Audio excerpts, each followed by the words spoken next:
Bonjour. Baruch Spinoza est un philosophe juif néerlandais du XVIIe siècle.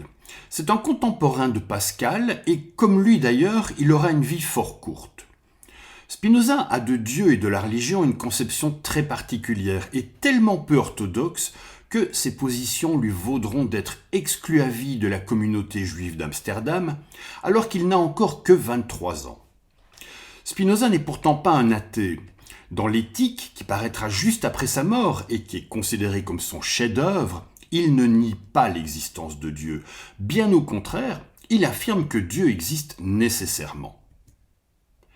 Dieu existe, c'est une certitude. Mais encore faut-il savoir de quel Dieu on parle, car le Dieu de Spinoza ne ressemble pas du tout à celui qui nous est présenté par le judéo-christianisme. Pour Spinoza, en effet, il ne faut pas imaginer Dieu comme un vieux monarque barbu qui serait mu par des fins, qui serait désireux d'être vénéré par les humains, qui surveillerait les pauvres êtres que nous sommes, et qui serait prêt à nous récompenser ou à nous punir en proportion de nos actes ou de nos pensées. Dieu n'attend rien de nous. Et cette seule affirmation suffit à comprendre combien Spinoza a pu paraître dangereux aux yeux des autorités religieuses de son époque. Et puis aussi, le Dieu que nous présente le judéo-christianisme n'est-il pas terriblement humain ? Dans l'Ancien Testament, on nous dépeint en effet un Dieu qui a des sentiments, des passions.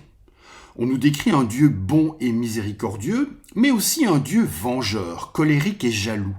Un Dieu qui finalement est affublé de caractéristiques typiquement humaines. C'est comme si les hommes avaient créé un Dieu à leur image, et pour Spinoza, il faut absolument renoncer à cette représentation anthropomorphique du divin. Dieu est par définition un être parfait et infini, et il ne peut donc pas être pourvu de caractéristiques propres aux êtres imparfaits et finis que nous sommes. Enfin, on ne doit pas considérer Dieu comme un être transcendant. On ne doit pas l'imaginer comme un être extérieur et séparé du monde qui, à un certain moment, aurait eu le projet, la volonté de créer ce monde. À nouveau, ce serait attribuer là à Dieu des caractéristiques typiquement humaines. Spinoza réfute cette idée de transcendance. Pour lui, Dieu et le monde, Dieu et la nature coïncident. Il n'y a pas eu Dieu puis le monde, car Dieu c'est le monde, Dieu c'est la nature. Cette idée est exprimée dans le célèbre Deus sive natura, qu'on peut traduire par Dieu ou la nature, une des citations les plus connues de Spinoza. Pour bien comprendre cette expression, il n'est pas inutile de faire un petit détour par trois concepts essentiels chez Spinoza, la substance, les attributs et les modes. La substance correspond à ce qui est en soi et est conçu par soi. Il n'y a qu'une seule substance et c'est Dieu. Les attributs, ce sont les différentes caractéristiques de la substance. Ce sont les dimensions, les aspects sous lesquels on peut envisager la substance.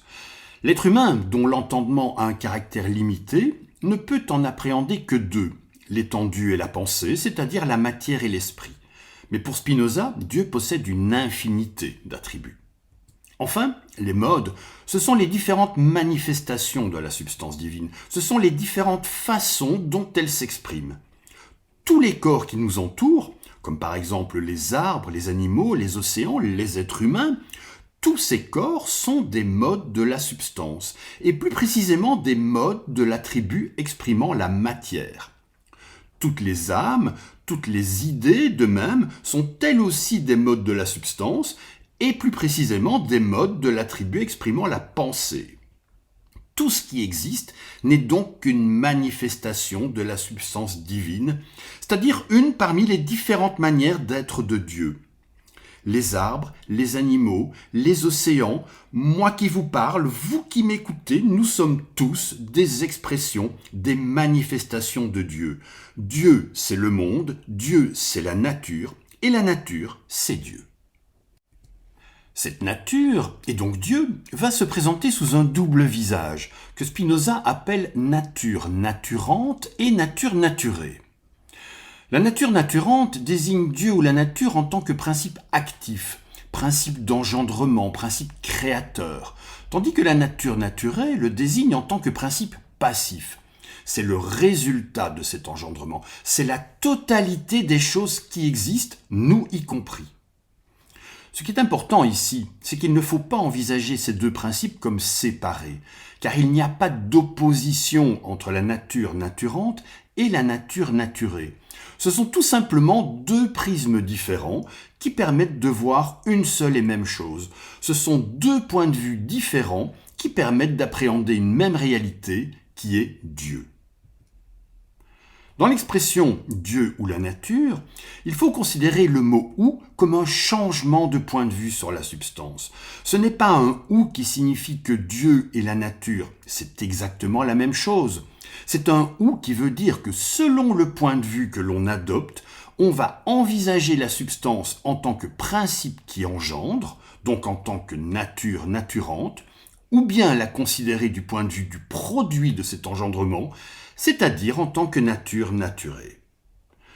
En définitive, ce que Spinoza cherche à nous faire comprendre avec son célèbre « Dieu ou la nature », c'est que nous avons tort de chercher Dieu en dehors du monde, puisque Dieu se trouve dans tout ce qui est. Le monde est une manifestation de Dieu, dans le sens où le monde est le résultat de l'engendrement de la substance. Le monde est un des modes d'expression de Dieu.